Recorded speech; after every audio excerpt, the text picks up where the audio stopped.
समाज के सभी वर्गों की भागीदारी उनकी जनसंख्या के हिसाब से देने की जो बात कही गई है, उसके तहत मुसलमानों की आबादी के हिसाब से कम से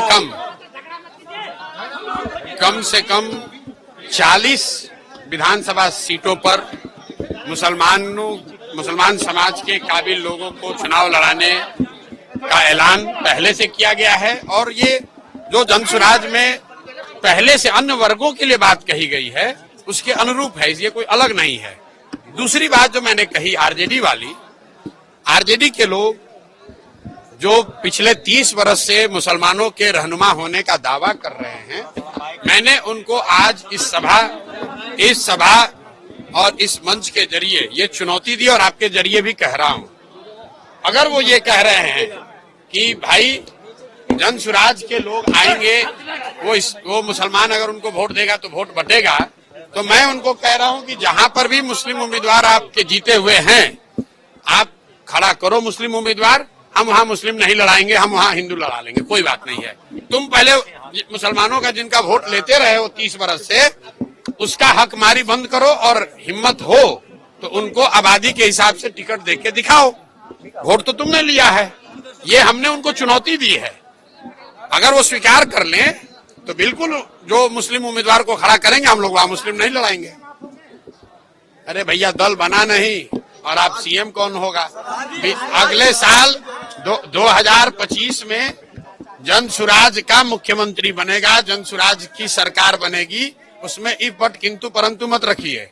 बाकी कौन बनेगा, देश राज्य की जनता होशियार है, वो चुनकर अपने आप बता देगी। आरजेडी प्रोटेस्ट में बैठी हुई है सेंसस को लेकर और जिस तरीके से शेड्यूल्ड लाइन में डालने की बात की ओबीसी कोटा को, उसको लेकर भाई आरजेडी को जो करना है करे। हमारी लड़ाई आरजेडी से है ही नहीं, जनसुराज की लड़ाई सीधे एनडीए से है। लोकसभा के चुनाव के नतीजों को अगर आप देखिएगा तो 176 सीट पर तो एनडीए आगे है, आरजेडी तो ना 3 में ना 13 में। आरजेडी को कौन पूछ रहा है? लड़ाई हम में और एनडीए में है। आरजेडी चाहे धरने पर बैठे या चाहे जाकर अनशन पर बैठ जाए।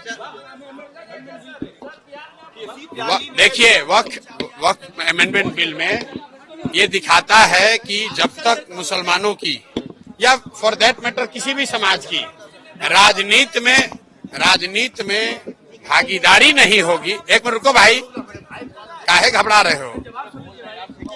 जब तक राजनीति में आपकी भागीदारी नहीं होगी, तब तक ये संभव है कि आपके समाज या आपके खिलाफ भी कोई कानून बन जाए और आप उसको रोक नहीं पाएंगे।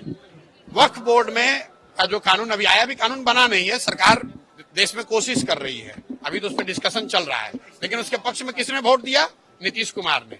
यही नीतीश कुमार कल फिर आकर गठबंधन में शामिल हो जाएंगे, महागठबंधन में, और मुसलमानों को टोपी पहनाएंगे कि हम तुम्हारे नए रहनुमा हैं।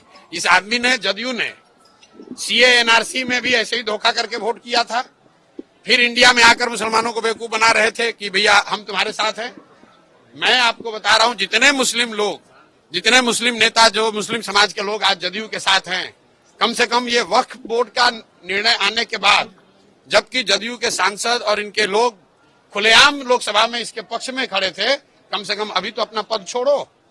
लेकिन एमएलसी बनने के लिए, मदरसा में डोनेशन के लिए, सरकारी मदद के लिए, बोर्ड में चेयरमैन बनने के लिए अगर आप अपने कौम को बेच रहे हो, तो लालू, नीतीश और प्रशांत किशोर को दोष मत दो, दोषी अपने आप को मानो। मतलब आप